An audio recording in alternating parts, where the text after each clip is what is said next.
আজকে আমরা পড়ব ভরবেগ বা মোমেন্টাম। এটা খুব ইন্টারেস্টিং জিনিস। মানে অ্যাকচুয়ালি ফোর্স কি জানো তো, ফোর্সের অ্যামাউন্ট অ্যাকচুয়ালি ভরবেগের ওপরেই ডিপেন্ড করে। ভরবেগ ফোর্স অ্যামাউন্ট হচ্ছে ভরবেগ। ঠিক আছে, আমি একটা এক্সাম্পল দিচ্ছি। ধরো একটা সাইকেল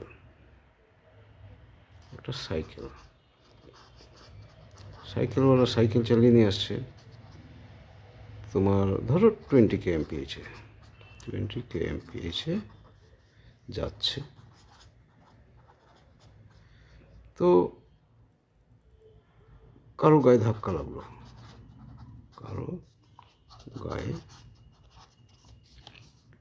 লাগলে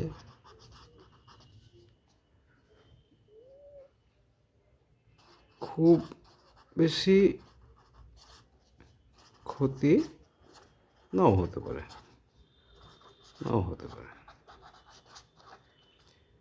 আবার ওটা যখন একটা বাস 20 kmph গেলে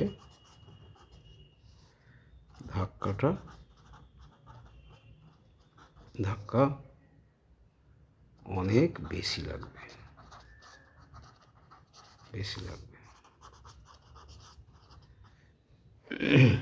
তাই না? তো এবারে একটা বড় ট্রেন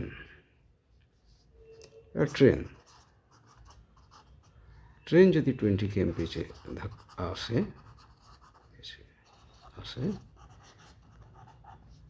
তো ধাক্কা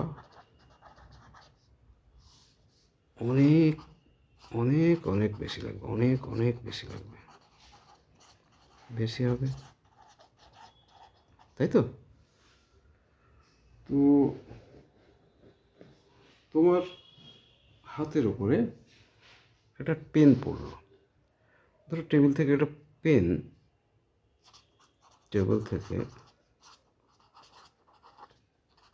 একটা পেন তোমার পায়ের উপর পড়লো,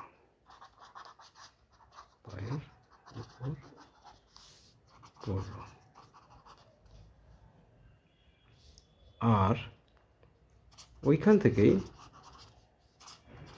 থেকেই একটা 2 কেজির ওজন পড়ল, ভর মানে ধরো কাঠের টুকরো পড়ল।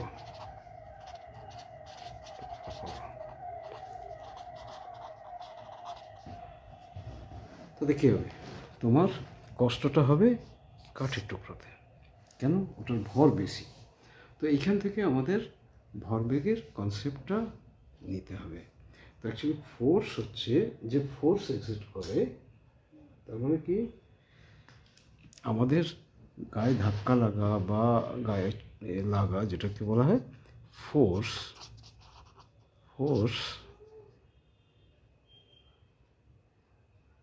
ফোর্সটা যে অ্যাপ্লাই হচ্ছে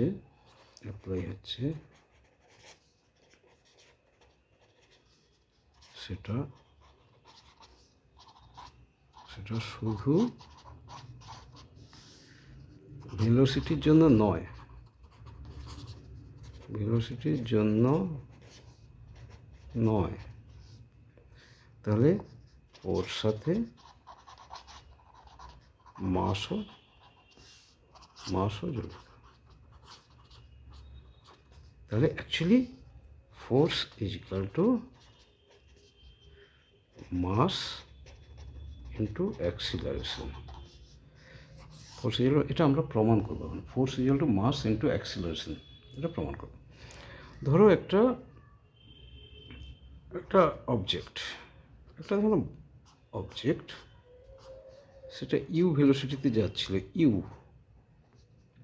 ইনিশিয়াল ভেলোসিটি, ইউ ইনিশিয়াল ভেলোসিটিতে যাচ্ছিল। হ্যাঁ, এবার ওর উপরে আমরা একটা ফোর্স প্রয়োগ করলাম, এফ। এফ কীভাবে প্রয়োগ করা যায়? তুমি ধরো একটা একটা একটা কোনো বক্সকে ধাক্কা দিলে একবার, সেকেন্ডের কয়েক সেকেন্ডের 100 ভাগের 1 ভাগ একটা ধাক্কা দিলে সেটা হচ্ছে ফোর্স হলো। এবারে এই বক্সটাকে তুমি ধাক্কা দিতেই থাকলে, মানে ঠেলে নিয়ে যেতে থাকলে, তাহলে কি হলো, ওর ওপরে ফোর্সটা আরও বেশি প্রয়োগ হবে, মানে force applied for T second. T second ধরে ফোর্স অ্যাপ্লাই করলে কি ওর অ্যাক্সেলারেশন আরও বেশি হবে। একটা ধাক্কা আর কন্টিনিউয়াস ঠেলে নিয়ে যাবো, তো অ্যাক্সেলারেশন বেশি হবে। তো F applied for T time, ওই বস্তুটা এখান দিয়ে যাচ্ছিল, তো F applied for T time হলো, ওর ভেলোসিটি হয়ে গেল ভি, ফাইনাল ভেলোসিটি। ঠিক আছে, তো এটার মাস হচ্ছে এম, এটার মাস হচ্ছে এম। মাস তো আর চেঞ্জ হয় না, এম। তাহলে আমি টোটাল ফোর্স কত অ্যাপ্লাই করলাম? F applied for T time, total force applied, কতটা টোটাল ফোর্স অ্যাপ্লাই করলাম না, F multiplied by T into F T. ঠিক আছে, আচ্ছা, এই ফোর্স অ্যাপ্লাইয়ের ফলে তার যে মোমেন্টাম কী হলো,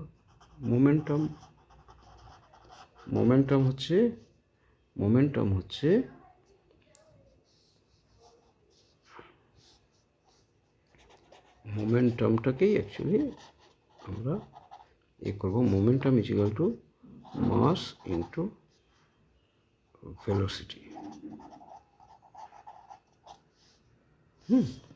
তো মোমেন্টাম কী হয়েছিল, প্রথমে কী ছিল, initial mass into U initial velocity, momentum final, ফোর্সটা দেওয়ার ফলে ফাইনাল মোমেন্টাম কী হলো, mass into V, total force applied F T. তাহলে চেঞ্জ, এই ফোর্স অ্যাপ্লাইয়ের ফলে তার চেঞ্জ কী হলো, চেঞ্জ ইন মোমেন্টাম, এই ফোর্সটা অ্যাপ্লাই করার ফলেই তো হলো, তাই না? নাহলে তো ওইভাবেই চলে যেত। চেঞ্জ ইন মোমেন্টাম হচ্ছে final momentum minus initial momentum, M V minus M U. Change in momentum হলো এটা, M V minus U two. এবারে বলবো রেট। আচ্ছা, এই চেঞ্জ ইন মোমেন্টাম কিসের জন্য হয়েছে না, আমি এফ টি প্রয়োগ করেছি বলে, তাই না? এই এফ টির জন্যই ওটা চেঞ্জ ইন মোমেন্টাম আছে, equal to M V minus M you.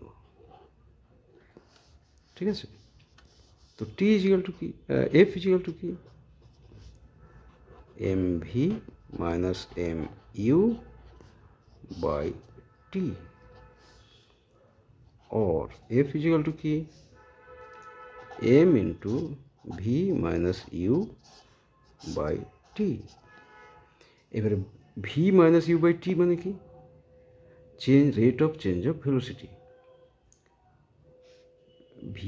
You ছিল, ভি হয়েছে টি সেকেন্ডে, তাহলে সেটা হচ্ছে acceleration, v minus u by t is equal to rate of change of velocity।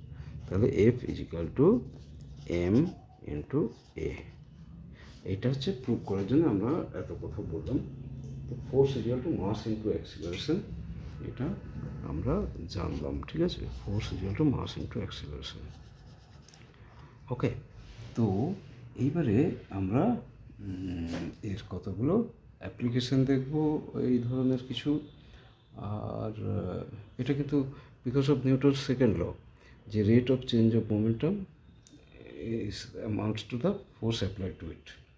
হ্যাঁ, তো এবারে আমরা কয়েকটা এই ধরনের এক্সাম্পল করবো যে যাতে আমাদের বুঝতে সুবিধা হবে যে হোয়াট ইজ হোয়াট এই পোর্শনে। হ্যাঁ, চলো দেখি। আমরা কয়েকটা পজিশন দেখব। পজিশন কি, ধরো একটা টেবিলের ওপরে একটা ব্লক রাখা আছে। ব্লকের মাস এম। তো যেহেতু রাখা আছে টেবিলের উপরে ফ্ল্যাট সারফেসে, তো এটা তো মুভ করবে না। তোমার বই রাখা আছে, বই তো আর টেবিলে চলে বেড়াবে না। তো তাহলে এর উপরে কী কী ফোর্স অ্যাপ্লাই করছে দেখি। ওই বইটার উপরে কী কী ফোর্স অ্যাপ্লাই করছে এটা আমরা দেখব। বইটার ওজন মাস হচ্ছে এম, আর অ্যাক্সিলারেশন ডিউ টু গ্র্যাভিটি মানে অভিকর্ষজ ত্বরণ জি। তাহলে যে কোনো জিনিসকে তো আর্থ নিজের দিকে টানছে, তো এটা হচ্ছে এই ফোর্স কি হবে, এম ইন্টু গ্র্যাভিটেশনাল অ্যাক্সিলারেশন, এটা নিচের দিকে কাজ করছে, তাই না? মাঝখানে দিচ্ছি কেন না, বড় অবজেক্ট হলে তার সেন্ট্রাল থেকেই ধরা হয়, ঠিক আছে, এমজি। তো দেখো এই অবজেক্টটার উপরে একটা ফোর্স অ্যাপ্লাই করছে এমজি। তো যেদিকে নেট ফোর্স থাকবে সেদিকে তো চলে যাওয়ার কথা, চলে তো যাচ্ছে না। তার মানে কি, টেবিলটা সেম ফোর্স দিয়ে, নিউটনস থার্ড ল দিয়ে সেম ফোর্স উল্টো দিকে অ্যাপ্লাই করছে টেবিলটা, তাই না? সেটার নাম হচ্ছে এন বা নর্মাল ফোর্স। তো normal force N equal to normal force মানে নর্মাল টু দ্য সারফেস। এটা মনে রাখবে, এই জিনিসটা খুব ইম্পর্টেন্ট। নর্মাল মানে হচ্ছে নর্মাল টু দ্য সারফেস, তার মানে এটা স্ল্যান্টিং হলে তার নর্মাল টু দ্য সারফেস আলাদা হবে। ওকে, তো এক্ষেত্রে কী হবে, N is equal to M G. কেন না, এটা সমান হওয়ার জন্য কোনো দিকে নেট ফোর্স নেই, no net force on the block. Net force থাকলে কী হতো, ওটা সেই দিকে মুভ করতো। তো no net force on the block, ঠিক আছে। এবারে আরেকটা আমরা পজিশন ধরি, ধরো এবারে আমরা অন্যরকম পজিশন ধরি। কীরকম পজিশন না, একটা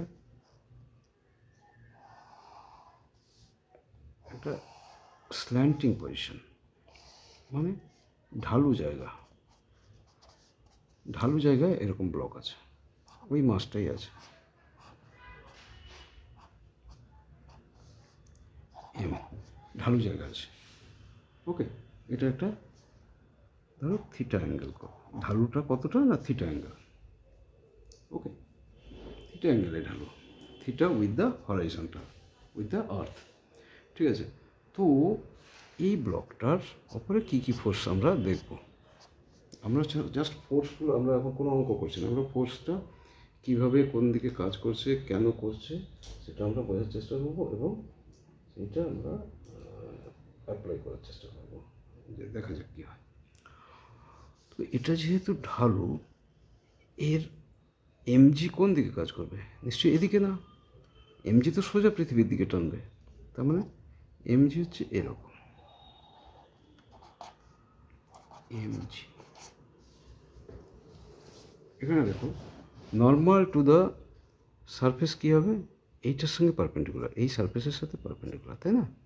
নর্মাল এক্ষুনি বলেছি, নর্মাল হচ্ছে টু দ্য সারফেস, তো সারফেসটা এরকম, তো নর্মালটা এরকম কাজ করবে। নর্মালটা যেহেতু এটা মুভ করছে না, the block is static, move করছে না, স্ট্যাটিক মানে মুভ করছে না, স্থির হয়ে আছে। তো নর্মাল ফোর্সটা কি, টু দ্য সারফেস, তার মানে এদিকে হচ্ছে নর্মাল ফোর্স, এদিকেও মুভ করছে না, এদিকেও মুভ করছে না, ওদিকেও মুভ করছে না, তার মানে এর উপরে যা ফোর্স অ্যাপ্লাই করছে সবগুলোই সমান হয়ে যাচ্ছে, ঠিক আছে। তো এই এমজিটা মেন ফোর্স হচ্ছে এর উপরে এমজি, আর কিছু ফোর্স তো আমি বাইরে থেকে দিইনি।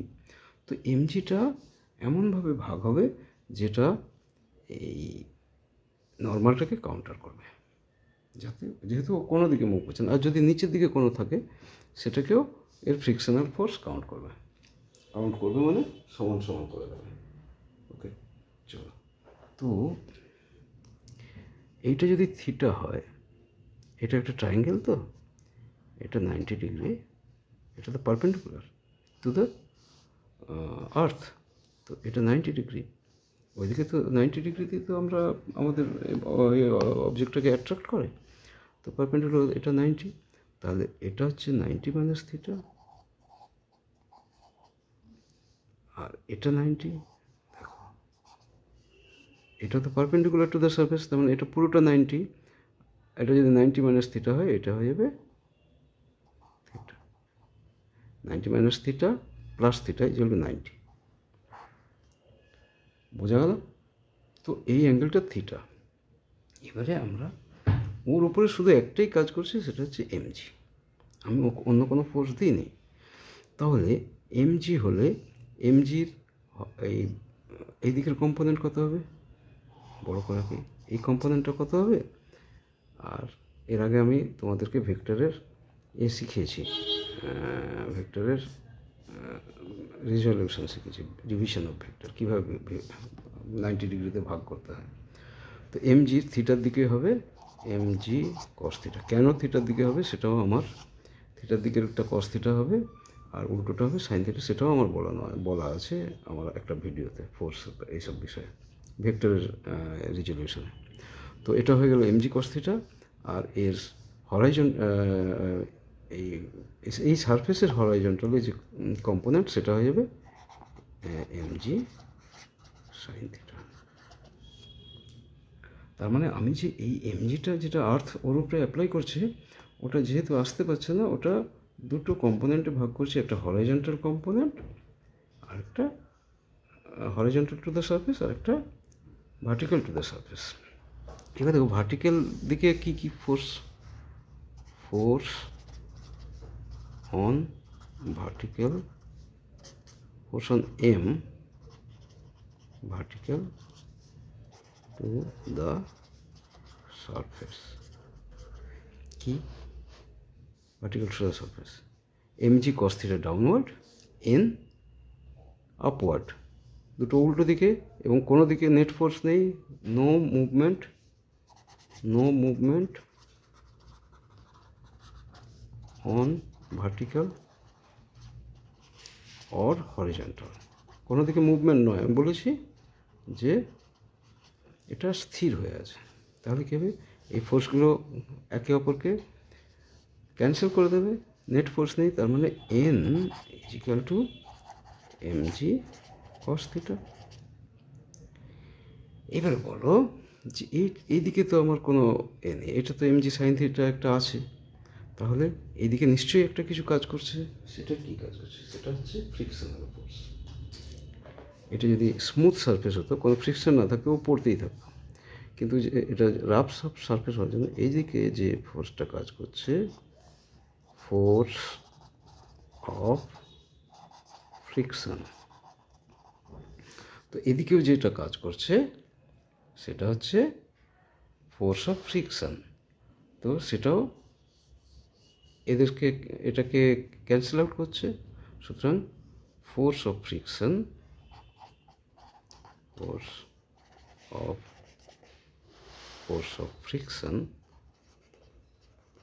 is equal to mg sin theta। এই হচ্ছে কনসেপ্ট অফ,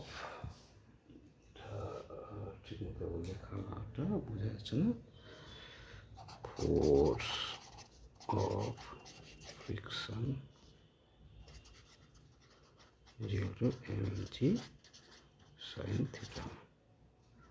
ওকে, থিটাটা কীভাবে বের করতে বুঝিয়ে দিলাম, আর কয়েকটা করলে তোমাদের অটোমেটিক এসে যাবে। আর যেহেতু এটা স্ট্যাটিক আছে, যেহেতু অবজেক্টটা স্থির আছে, সুতরাং এর সব হরাইজন্টাল কম্পোনেন্ট ভার্টিক্যাল কম্পোনেন্ট পরস্পরকে ক্যান্সেল আউট করে দেবে, কোনো নেট থাকবে না। নেট কোনো দিকে নেট ফোর্স থাকলেই সেদিকে অ্যাক্সিলারেশন হবে। ওকে, তো এই হচ্ছে কনসেপ্ট অফ মোমেন্টাম, ফোর্স, আর এরকম আমাদেরকে ফোর্সের ডিভিশন করতে হবে। ওকে, চলো আমরা এই লেসনটা এখানেই শেষ করলাম, এরপরে আবার পরের লেসনে করবো।